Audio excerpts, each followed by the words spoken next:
In with Congressman Akop. Congressman Akop, Thank you're you. recognized. Yes. Thank you very much, Mr. Chair. Magandang umaga po sa atin lahat.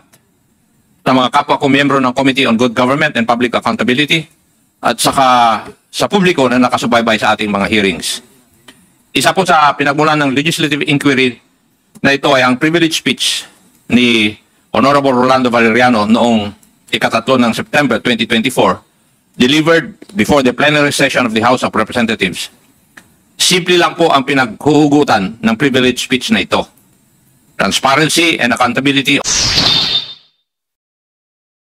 on the expenditure of public funds.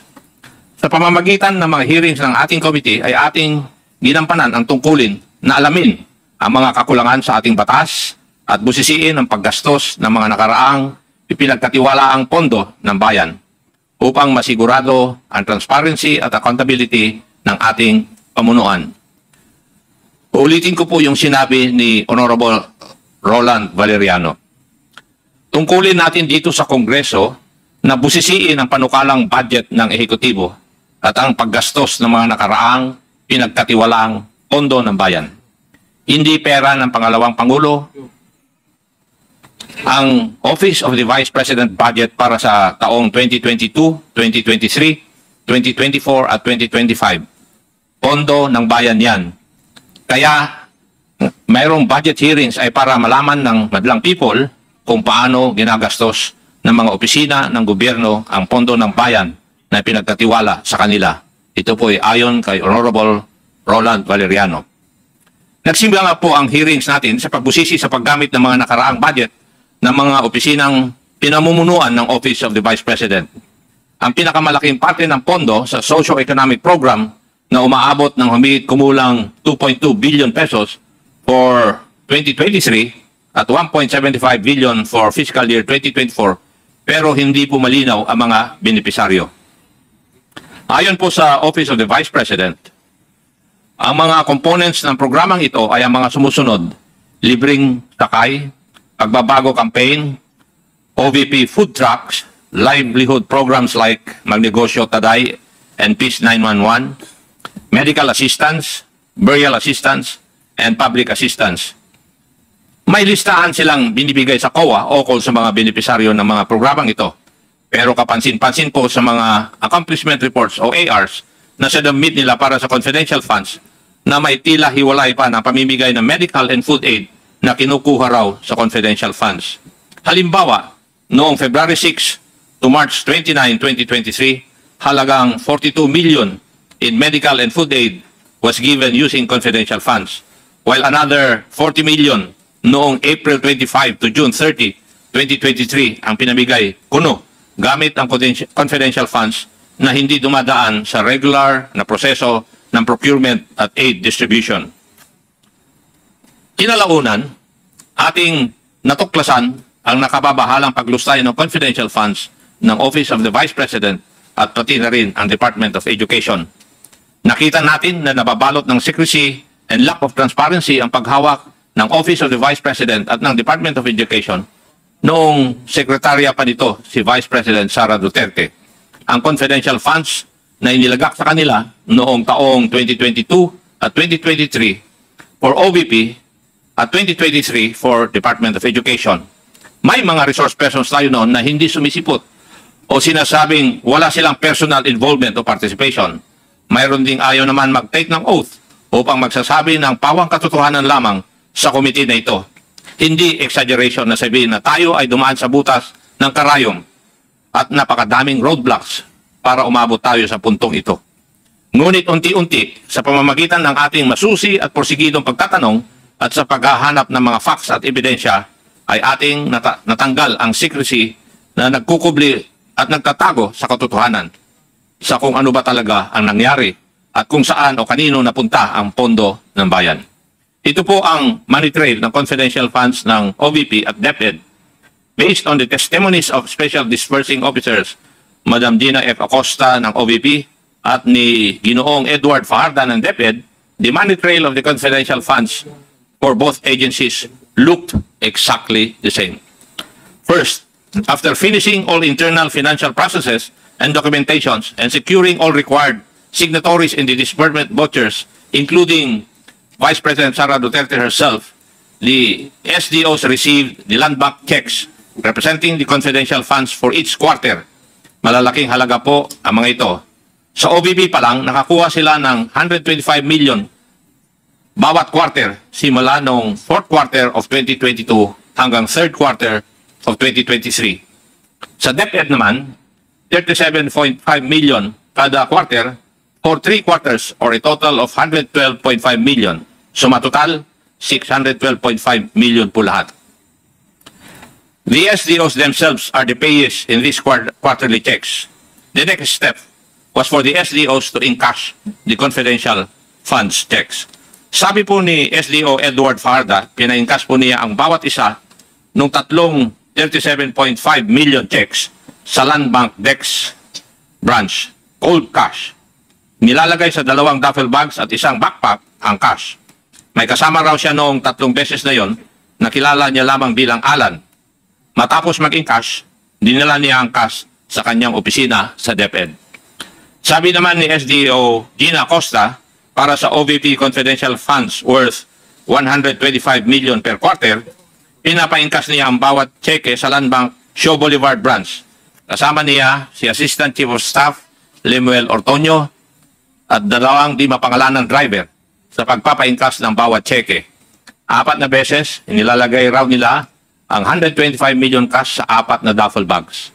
Pareho sinabi ni Acosta at Ortonio na mula sa Land Bank ay pumunta na sila sa opisina ni Madam Gina Acosta sa Office of the Vice President.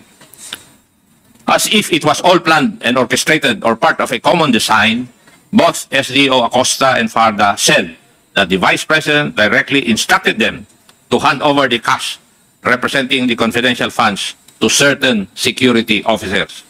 For DepEd, may itinalaga raw si Colonel Raymond Lachica, ang head ng Vice Presidential Security and Protection Group, ng isang security officer na nagngangalang Colonel Dennis Nolasco, kung saan weekly nagbibigay ng pondo si SDO Farda amounting to 4 to 6 million per week.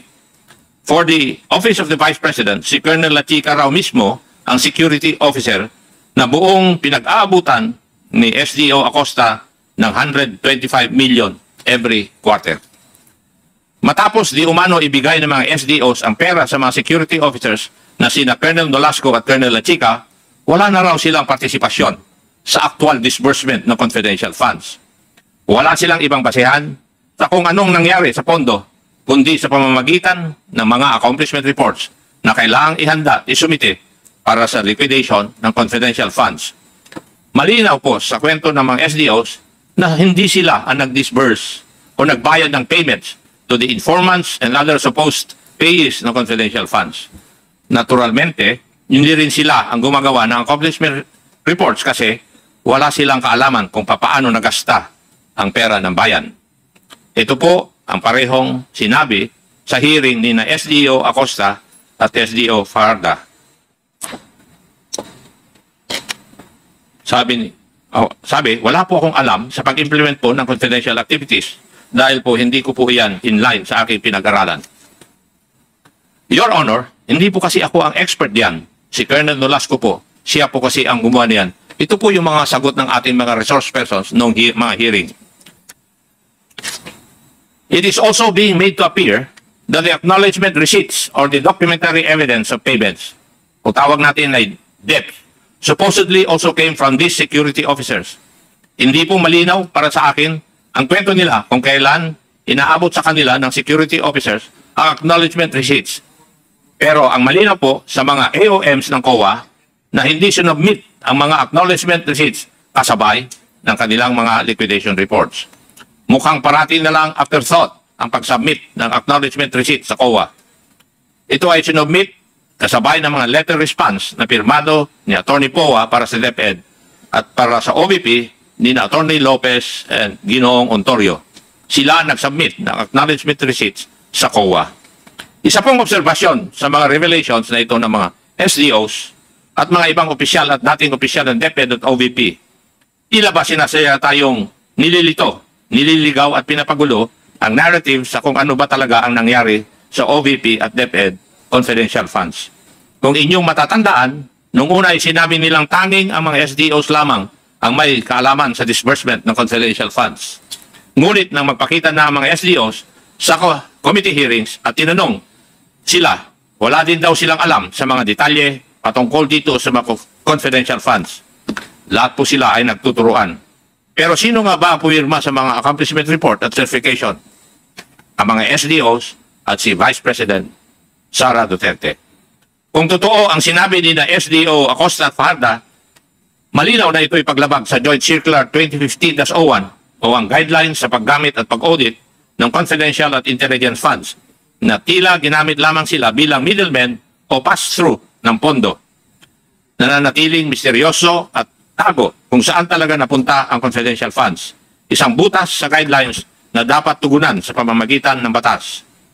Mula sa Davao City na lumaki noong siya ay mayor hanggang sa mas malalaking pondo ng mapasakamay niya bilang Vice President at Deputy Secretary, nakakapagtaka rin ang obsession ni Vice President Sara sa confidential funds. Marahil ito'y dahil sa kalakip ng opacity at antas ng secrecy sa pag-disburse ng mga confidential funds na tila nagiging daan upang ito'y abusuhin ng walang accountability. At pagbaliwala sa mga alituntunin ito ay isang paglapastangan sa tiwala ng publiko at sa prinsipyo ng pananagutan na dapat sinusunod ng bawat institusyon ng pamahalaan, lalong-lalo na sa opisina ng pangalawang Pangulo. Let me remind the public of what is at stake here. It would constitute graft and corruption if public funds are misused or misappropriated, or worse, if funds are diverted to personal use or benefit. And given the amount we are talking about here, this may be under the crime of plunder. We leave it to the investigative bodies of the government to investigate the crimes committed here. Meanwhile, our task now is to legislate measures that will leave no room for pilferage of public funds. Maraming salamat po. Thank you, Mr. Chair. Thank you, Congressman Akop. Next, the chair would like to recognize the Honorable Rog Gutierrez. Thank you, Mr. Chair. Magandang umaga po sa ating lahat. Just taking off from where Congressman Akop started. But before that, I would like to start by saying that this has been one of the most fruitful committee hearings that I've had the pleasure in joining. Throughout the course of 7 hearings, we have brought detail to some long-held suspicions, the confidential funds of the OVP and DepEd that had been abused or malversed or maybe even taken. By abused, I mean that the relevant officers of the OVP and the DepEd took advantage of gaps in and in fact violated Joint Circular 2015-001. Mahirap po na problema ito. Pera po ng taong bayan ang pinag-uusapan dito. And unless we are aware of these gaps and violations, the legal regime cannot and will not change for the better. Today, I'd like to go through some of these violations as mentioned by Congressman Akop. The SDO has the sole mandate to disburse the CF, the confidential funds, and to prepare and submit the liquidation reports of cash advances with the relevant supporting documentation as prescribed under the Joint Circular. Siya lamang. On the other hand, a security officer is a personnel who has been officially designated as such to have access to security information. Klaro po ang kani-kanilang mga responsibilidad. Ang SDO po ang sa disbursement o ang sa pagbibigay ng pera, ang SO naman, yung security officer naman, ay binibigyan lamang ng access sa impormasyon. To elaborate, and para po sa kaalaman ng lahat, under the Joint Circular, the SDO is personally tasked with the disbursement and liquidation of confidential funds. Ang SDO ang tagabigay ng pera, siya lang under the Joint Circular. Natural lang po ito dahil ang SDO ang isa sa mga accountable officers, or those public officers personally accountable when something goes wrong with respect to the utilization or disbursement of these confidential funds. And this is precisely the reason why kinakailangan may fidelity bond ang SDO. The fidelity bond is there so that if anything happens to the funds while it is in the custody of the SDO, sigurado na may maibabalik pa rin na pondo to the government through the bond and for the security of the taxpayers. Yung head of agency is also personally tasked to oversee the agency-wide use and disposition of confidential funds. Siya rin ang nag-a-appoint ng SDO. Because of the functions that burden the head of agency is also an accountable officer. Sa makatuwid, yung SDO po yung inaatasan ng batas natin na humawak at siguraduhin mapunta ang confidential funds sa naaayon na confidential expenses allowed under the Joint Circular. Hindi niya pwedeng i-delegate ang custody ng confidential funds dahil siya ang mananagot rito. Hindi niya pwedeng iutos sa iba. Hindi pwedeng ibigay sa security officer. In the case of SDO Edward Fajarda of the DepEd, while he has admitted to having encashed the 3 checks amounting to 37.5 million pesos each, he has also claimed that he did not know or had no way of knowing how the funds were to be utilized after handing them over to the designated security officer.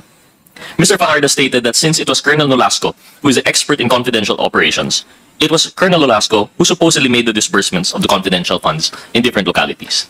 It begs the question, sino po ba ang totoong special dispersing officer? Kung ang nag-iisang taong pinag-disperse ng SDO ay si Colonel Nolasco, kung pagka-encash ng cheque ay agara naman itong inaabot sa security officer. Whatever happened to Mr. Fajardo being an accountable officer under the joint circular, kung wala siyang slightest idea kung saan napupunta o kanino ibinibigay ang confidential funds? Is his role in this entire process simply ministerial? We beg to disagree. Mr. Fajardo is not just a simple bagman that would withdraw the funds and turn over to the security officer. His role, as material as it is, carries with it discretion.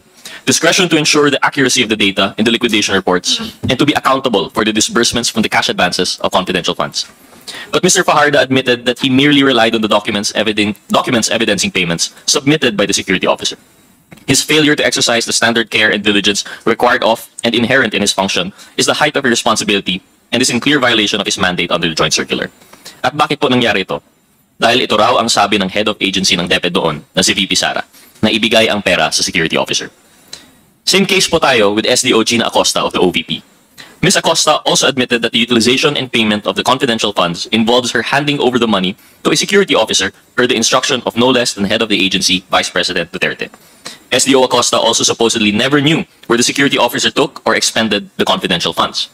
She has only testified on the basis of the information supposedly fed to her, without certainty as to who are the actual recipients or payees of the confidential funds, whether they are even actual persons.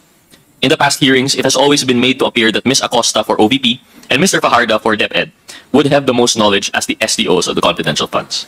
And we have always been made to believe that it will be the two of them who would be able to shed light on the discrepancies flagged by the COA and the other erroneous and false matters po na discover po namin through these hearings. Unfortunately, the SDOs themselves violated their own accountability, their own certifications in the liquidation report. With them disclaiming knowledge kung saan or kanino ba talaga pumunta ang bawat sentimo ng confidential funds, they violated a particular responsibility under item 4.15.1 of the joint circular, where they are supposed to certify at least two things: na sila ang accountable for the disbursements of confidential funds and that the expenses were incurred in connection with the agency's confidential activities. How can they faithfully attest to these kung binibigay lang din naman nila yung confidential funds sa ibang tao or empleyado? Basta mangako din sa kanya yung empleyado, halimbawa, nagagamitin yung pera pambayad sa informer or pang-conduct ng surveillance activities. Now let's move on to another reeling discovery na atin din pong na-uncover throughout the hearings. And this is with respect to the certifications issued by officers of the AFP, submitted by the DepEd to the COA in support of the DepEd's utilization of confidential funds for payment of rewards to informers. Matatandaang mahigit 15 million pesos of the confidential funds spending of the DepEd went to payment of reward to informers. This expense item has been flagged by the COA in view of the DepEd's failure to provide sufficient supporting documentation on the success of the agency's own information gathering and surveillance activities. Para po ipaalala sa nakakarami, under the joint circular, one of the conditions that must be met in order for an agency or office to use confidential funds to pay rewards to informers is supporting documentation evidencing the success of the information gathering and or surveillance activities on account of the information provided by the informer. Based on the respective accomplishment reports and the acknowledgement receipts submitted by the OVP and the DepEd, the total amounts utilized for the payment of reward to informers is 96,980,000 pesos for the OVP, covering the period from the fourth quarter of 2022 until the third quarter of 2023, and 21,921,000 pesos for DepEd from the first to third quarters of 2023. This is a total of 118,901,000 pesos. Napakarami po sanang classroom, tuition, sweldo ng guro, at iba pa ang pwedeng paggamitan nito. I stress also that this amount of money is just for supposed payment of rewards. It does not include all other things for which confidential funds were spent for. When inquired about the certifications which the DepEd submitted to the COA, former Undersecretary and Chief of Staff of the Office of the Secretary of DepEd, Mr. Michael Poa, admitted to having asked retired Major General Nolasco Mempin to secure said certifications from the AFP as a means to justify the use of confidential funds, despite DepEd not being directly involved in AFP-led activities. This was confirmed by former Education Undersecretary Major General Mempin, who stated on record that the DepEd has not released any single centavo to the conduct of youth leadership summits. The AFP officers themselves admitted that they did not receive any funding from the DepEd. The summits were actually funded by the budget of the Philippine Army and from funds of participating local government units, as conferred by Colonel Boransing. Lieutenant Colonel Panopio also supported Colonel Boransing's statements that they were not aware that certifications issued by them would be used to justify the DepEd's confidential fund spending for informants. We eventually came to know that these certifications issued by Army Civil Military Operations Staff Officers Colonel Boransing, Lieutenant Colonel Sangdaan Jr., and Colonel Magtanggol Panopio for the Youth Leadership Summits and Information Education campaigns in 2023 only showed that the fact that these events were successfully conducted at the different barangays in their areas of responsibility. This is yet another clear derogation of the Joint Circular. DepEd misleadingly made it appear that the agency used confidential funds for youth training programs, when in truth it was the AFP and the LGUs which actually shouldered the expenses from their respective confidential fund allocations. There was never any correlation between DepEd's supposed surveillance or information gathering activities with the AFP's successful conduct of its summits and campaigns in partnership with the LGUs. The DepEd took advantage of the AFP, rode in the coattails of the AFP, and misled the AFP into issuing certifications for a project that is not the DepEd's to begin with. And who could forget the many anomalies we were able to uncover with respect to the acknowledgement receipts or documents evidencing payment submitted by the DepEd and the OVP to the COA. With the select few that we were able to highlight throughout the hearings, ay marami po talagang lumutang na discrepancies na ni dapat ipasawalang bahala. We were able to trace the disbursements by counter-checking the dates indicated in the ARs, and we came to know through this hearing that DepEd SDO was able to complete a job that we believe is humanly impossible.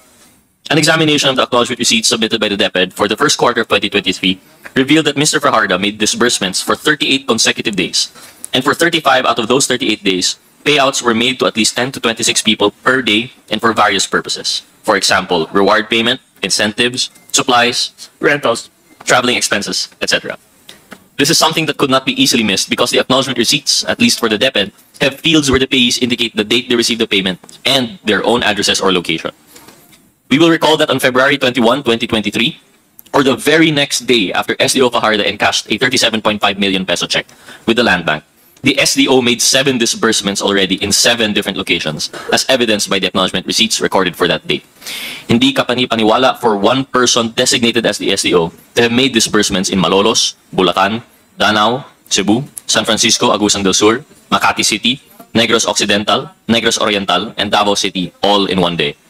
Worse, we found other examples of DepEd acknowledgement receipts of the same date that varied widely in terms of the localities where the payments were made. Plotting these on the Philippine map, within a single day on March 15, 2023, there were 26 disbursements which were made across 24 localities from Batanes to Davao del Sur, with total confidential expenses amounting to 1,870,000 pesos. On the 9th of March 2023, the DepEd, supposedly through its SDO, was able to make 20 disbursements over 18 localities all over the Philippines, with disbursements of confidential funds amounting to more than 1,400,000 pesos. And lastly, on February 25, 2023, there were 21 disbursements across 18 localities all over the country amounting to almost 1,400,000 pesos.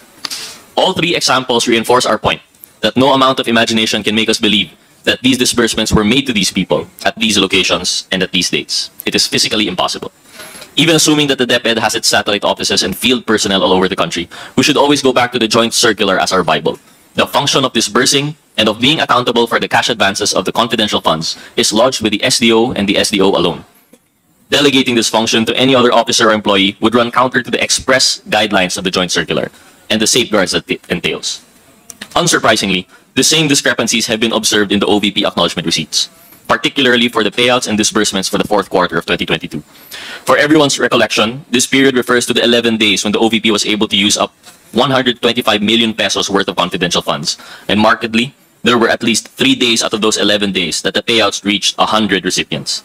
For instance, noon pong December 23, 2022, based on the records and the AR submitted by the OVP to the COA, SDO Gina Acosta was able to disburse more than 15 million pesos to 103 distinct individuals for various purposes. Tila po ba naka-hyperdrive na ang naging pag-disburse ni SDO Acosta para siguruhing ma-expend ang allocated confidential funds sa OVP sa mga nalalabing araw ng 2022. Notably, the following day or Christmas Eve of 2022, these disbursements continued based on the 40 acknowledgement receipts from the OVP on this date. It spent a total of 5,429,000 pesos on supposed confidential activities. Grabe talaga itong OVP non-stop kahit magpapasko na. Whoever disbursed more than 5 billion pesos truly embodied the spirit of generosity during the holidays. If it was actually true, this amount was disbursed for confidential expenses. Lastly, we found acknowledgement receipts that the OVP reported and submitted for the 4th quarter of 2022, but bear dates outside the period for which they are intended to be used as proof. Na-observe po namin how the OVP 4th quarter acknowledgement receipts were dated December 2023, when they have been supposedly paid out to and received by the recipients in 2022. Understandably, a person can instinctively write the past year in documents when welcoming a new year. But we find it very eccentric po, as if for a person writing a date in 2022 and mistakenly indicating the immediately succeeding year, 2023, wala po yata ibang reason dito except that the acknowledgement receipts were indeed executed in 2023 and not in 2022, contrary to what the OVP is trying to establish. Sa dami po nang na-discover natin in the past hearings na sinubaybayan po ng publiko, we uncovered irregularities and deficiencies in the disbursements and reporting of the confidential funds allocated to the OVP and to the DepEd. This has been an extremely insightful exercise of our mandate as we were able to examine the sufficiency of our current legislation and how this current legislation safeguards us from potential misuse and abuse of public funds, as well as the potential malfeasance, misfeasance, and nonfeasance in the office by officers and employees of the government. Our task does not end here. It is now our duty to craft legislation that will protect the public coffers and ensure that they are not used and abused by public servants for their personal agenda. With that, Mr. Chair, I conclude my part of the hearing. Thank you, po. Thank you, Congressman Gutierrez. Next is Congressman Zia Alonto Adjong. Thank you, Mr. Chairman. Bismillahirrahmanirrahim. Assalamualaikum warahmatullahi ta'ala wa barakatuh. Mr. Chairman and fellow members of this honorable committee, to my fellow Filipinos who are watching right now, what we have witnessed in the past 7 hearings before this Committee on Good Government and Public Accountability of the House of Representatives has left us with more questions than answers. Ang mga tanong po natin dito, hindi nakukuha ang kakulang sagot. Bagkus, nanganganak pa ng maraming tanong. But one thing, Mr. Chairman, is extremely clear to this representation. Tayo po ay na-scam sa pamamagitan ng libu-libong acknowledgement receipts na basta-basta lamang dinoktor or gawa-gawa lamang. Mr. Chair, almost 5,000 acknowledgement receipts of dubious origin. Kapalit ang 612.5 million pesos na confidential funds na basta-basta lang naglaho mula sa kaban ng bayan sa ilalim ng pamumuno ng ating Vice Presidente. Mr. Chair, 612,500,000 pesos o mahigit kalahating bilyon. Mr. Chair, ito po ang pondo ng bayan na nawala o hindi ma-explain mula lamang December 2022 hanggang September 2023. 9 na buwan lamang po, Mr. Chairman. Sa ganitong halaga, halos budget na po ng isang buong ahensya para sa isang buong taon ang pinag-uusapan po dito. Pinaglaruan po tayo? Niloko ho ba tayo? O pinaglaruan po ang publiko pagdating sa kanilang pondo? Mr. Chairman, sa item 4.12 ng Joint Circular, ang requirement po sa government agencies na nagdi-disperse ng confidential funds is to submit documentary evidence of payment upon the liquidation at the end of the period for which it was allocated. These documents, Mr. Chairman, are to be submitted to the Intelligence and Confidential Fund Audit Unit of the Commission of Audit, who shall then audit these documents. In fact, upon the submission of the liquidation report to ICFAO, a certification signed by the head of agency and its Special Disbursement Officer, or SDO, stating that the expenses were incurred in connection with the agency's confidential expenses and activities with supporting documents and documentary evidence of payment is needed, Mr. Chairman. As the name suggests, ebidensya, is supposed to prove a fact that the confidential funds were utilized for confidential expenses. Ang hindi dapat basta-basta lang ibinubulsa at hindi dapat lang, Mr. Chairman, dapat lang binubulsa o napupunta lang sa kung ano-anong gastusin. Mr. Chair, from among these documents, this committee discovered that the confidential funds, which should be utilized by civilian agencies for security and surveillance activities, was just handed over to 2 members of the Vice President's security team upon the instruction of the VP herself. Sinabi po ito ng kanyang Special Disbursement Officers na si Ms. Gina Acosta at Mr. Fajarda. Those funds, Mr. Chair, were never to be seen again. And according to the SDOs, this same 2 members of our security group supposedly just provided them with the acknowledgement receipts to be submitted to COA. Ibig sabihin po nito, Mr. Chair, para po mag-comply sa requirement na nag-submit ng documentary evidence of payment, ang binigay ng OVP at DepEd ay acknowledgement receipts lamang. But in the course of investigating the OVP and DepEd submissions to the COA, these acknowledgement receipts, which were supposedly submitted to prove that it actually utilized confidential funds for the purpose stated in its fiscal and financial plan, Mr. Chair, we uncovered a number of anomalies. Sabi ko nga po, ang tanong, nanganganak ng mas maraming tanong. Mukhang ang mga supposed evidence or proof of the use of these confidential funds ay bogus or gawa-gawa lamang. Fake, no? Ang tawag po sa English, These discoveries led us to the conclusion that something was really amiss, Mr. Chair.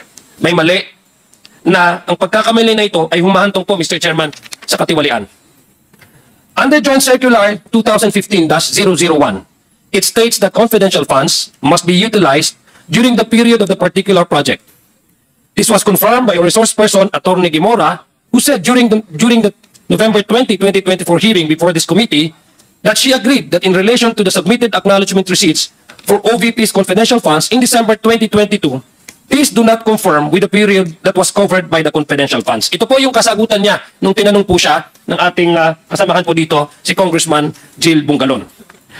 In the submitted acknowledgement receipts of the OVP to the COA, which as previously mentioned, it was supposedly a proof of its utilization of confidential funds from December 21 to December 31, 2022. And yet, we found numerous receipts which were dated outside of the period. Ibig sabihin, may mga resibuta po tayo dyan na hindi po within the prescribed o tinalagang dates kung saan nagkaroon po ng utilization ng confidential funds. Mr. Chairman, yung confidential funds na dinisburse po ng December 21 to December 31 of 2022 ay mayroon din pong resibo tayong natanggap na dated na bago pa man ito, Mr. Chair, may mga acknowledgement receipts po tayo na natanggap na ito ay ginasta bago pa man ng December 21, 2022 at mga ibang acknowledgement receipts na nagasta ng December 2023. Ang tanong ko po, Mr. Chairman, sa atin, paano naman ito mangyayari, Mr. Chair? Hindi rin po pwedeng sabihin na para sa ibang confidential funds ito na napasama lang. Because neither the OVP nor the Department of Education had any confidential funds prior to 21 December 2023, nor for December 2023. Wala naman po na confidential funds na binibigay or accordingly gagamitin or gagastahin nung prior, bago na December 21, 2023, at wala naman pong confidential funds na allotted for December of 2023. What are shown on the screen, Mr. Chair, are not just the only ones we found, as based on our examination of the acknowledgement receipts. We also found, Mr. Chair, that more than 150 acknowledgement receipts representing payments which amounted to more than 24 million pesos. Mahirap pong paniwalaan, Mr. Chair, na typographical errors ito o nagkamali lang po sa PEDSA. Masyado naman pong marami siguro itong mga typographical errors na ito because it amounts to 150 acknowledgement receipts. Further, in my experience, Mr. Chair, lahat naman po tayo nagkakamali. Human error ang tawag po natin. Human error as to the writing of the dates would typically be that of the previous year and not of the succeeding year. Ibig sabihin, Mr. Chair, lahat naman po tayo nagkakamali, lalo na pag mga bagong taon. Minsan, hindi pa natin masyadong yung acclimatize tayo doon sa pumasok na taon. Ang minsan na susulat po natin ay yung mga nakaraang taon. Hindi po yung preceding year.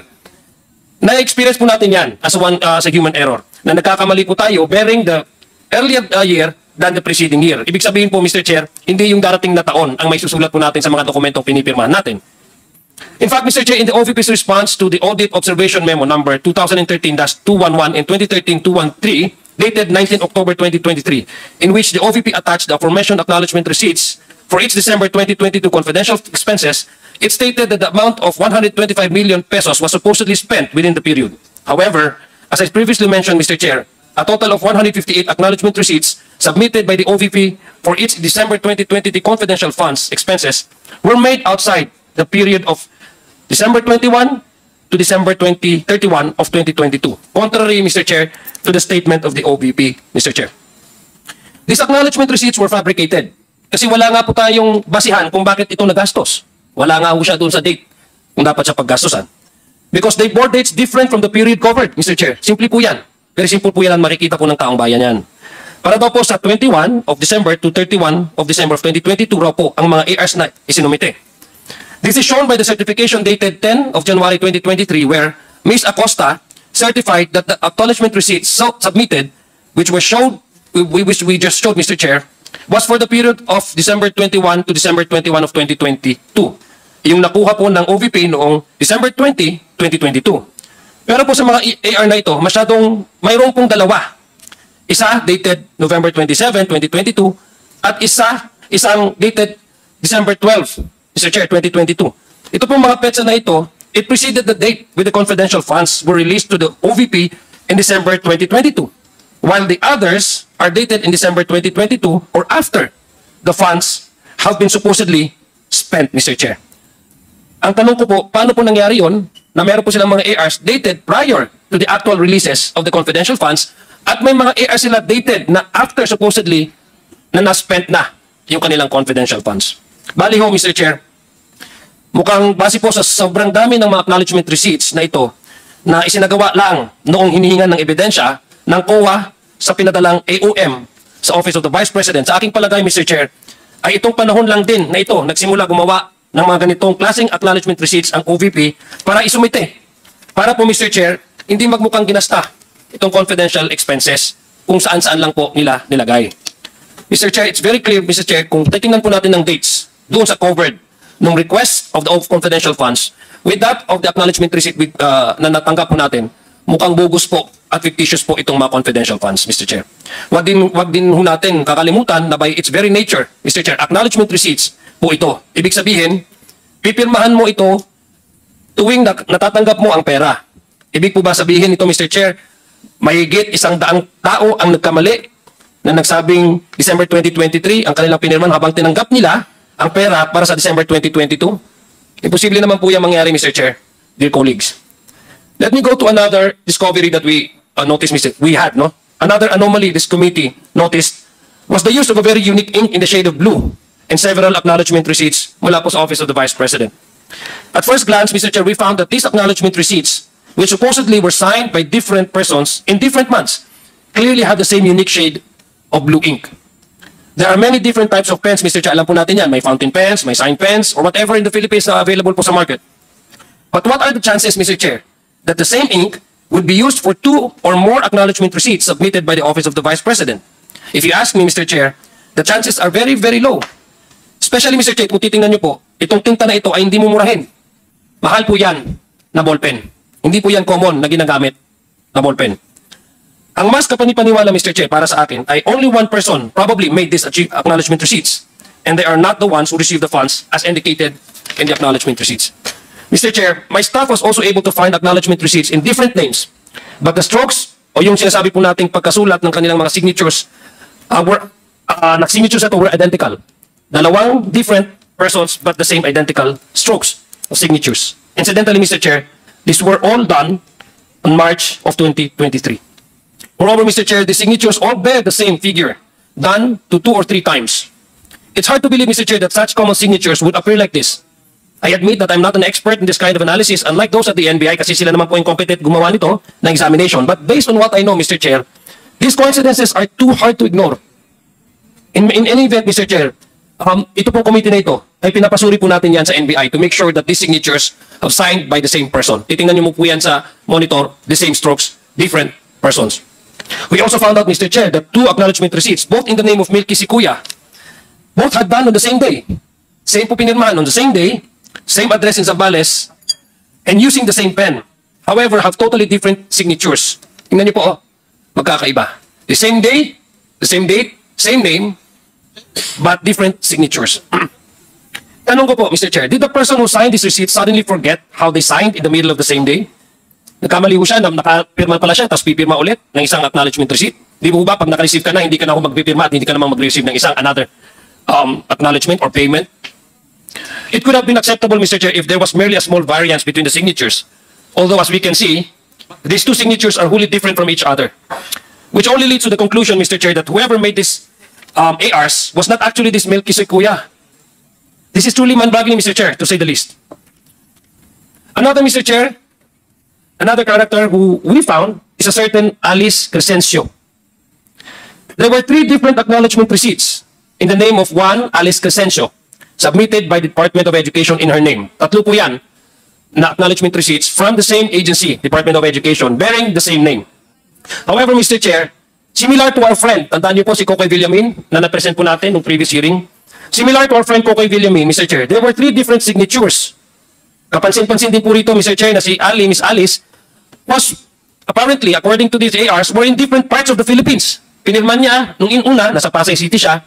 Pangalawa, pumirma siya, nasa Iligan City, sa Mindanao. At doon po sa ating probinsya, sa Lanao del Sur. Pumirma din ho siya doon. Baka nandun din siya, according to the acknowledgement receipt. So, itong pangalan po ito, Mr. Chair, it leaves a very questions, no? Kaya sabi ko, nanganganak ng tanong. Itong mga pangalan na po ito, Mr. Chair, ay hindi pangkaraniwan. Hindi ho natin masyadong naririnig ang Alice Crescencio. Hindi ho common name ito. Kung Maria, ano man yan, yun ang mga common name. But this is an uncommon name. And the chances are, well, what are the chances, Mr. Chair, that 3 different individuals, persons, have the same names and spelling? What are the chances, Mr. Chair? All receiving the same confidential funds for different purposes from the same agency, which is DepEd. Sobrang laking coincidence ito, Mr. Chair, which actually, it's a mind-boggling. Medyo po para sa akin, kung isipin po natin ito, medyo kalokohan. I'm sorry to use the term po. Medyo kalokohan na po ito. The more likely explanation na gusto ko pong isipin ay itong mga taga-pirma o tagagawa nitong mga ARs na ito ay hindi coordinated. Baka hindi ko sila nag-coordinate and they fail to probably overlook the possibility that they may use the same name. No, signing 3 different ARs from 3 different locations bearing gamit ang isang pangalan, which is, in this case, Alice Crescencio. Mr. Chair, pero hindi po dyan nagtatapos ang mga kababalaghan ang nakikita natin sa acknowledgement receipts. Mr. Chair, it is also these representations. It's my privilege and honor, Mr. Chair, to introduce to you sina Miss Sally at si Miss Sheila. Magkakaibang pangalan po ito, Mr. Chair, at malamang magkakaibang tao. Kaya nga po sila pagkaibang pangalan. Pero ano po ang kapansin-pansin, Mr. Chair? At ano ang napapansin natin rito sa pinipirmang acknowledgement receipts nila from DepEd as seen on the screen? Isa lang po ang pirma nila, si Miss Sally at si Miss Sheila. Kabaliktaran po ito ni Kokoy Villamin. Si Kokoy, parehong pangalan pero isa ang pirma. Kabaliktaran po ni Miss Sheila at Miss Sally. Magkaibang pangalan pero parehong pirma. These are 2 different persons, Mr. Chair, from 2 different addresses, I would assume. However, they have the exact same signature with the exact same strokes. At baka isang tintang ballpen ang ginamit, Mr. Chair. At magkaibang lugar, Mr. Chair. Nandito po si Manong Johnny. Surigao din po siya. So it makes you think, Mr. Chair, that what are again the chances? That once again, the 2 different people from Digos City and Surigao City, being more than 400 kilometers away from each other, have the same exact name and the same signature. 2 people signing the same acknowledgement receipts, 2 different people signing with the same signatures in 2 different locations which are 400 kilometers apart from each other. Taga Mindanao po ako, so alam po yung gaano kalayo ang Digos at ang Surigao. For me, Mr. Chair, only 1 person did these acknowledgement receipts, but merely changed his handwriting style from print to script in writing, the name and the addresses, but also forgetting, Mr. Chair, probably to change the signature. Yun lang po ang aking naiisip na possible na answer. And because of this, Mr. Chair, I believe that this receipt was again merely fabricated. We have all been introduced to our new characters, Mr. Chair, si Alice, Crescencio, Milky Way si Kuya, Sally, and Miss Sheila. But let us not also forget our original friends na pinakilala ng committee na ito. One of the stars on the issue, Mr. Chair, of the confidential fund is one Mr. Kokoy Villamin. Ina-mention ko po sa inyo earlier, and this was also presented in the previous hearings. Mr. Kokoy Villamin, who happens to receive confidential funds from both the OVP and the DepEd. Kung maalala niyo po, Mr. Chair, si Mr. Kokoy Villamin ay ang isa sa mga unang napansin ng committee ito marahil sa kanyang kakaibang pangalan at sa magkaiba-ibang kanyang mga pirma.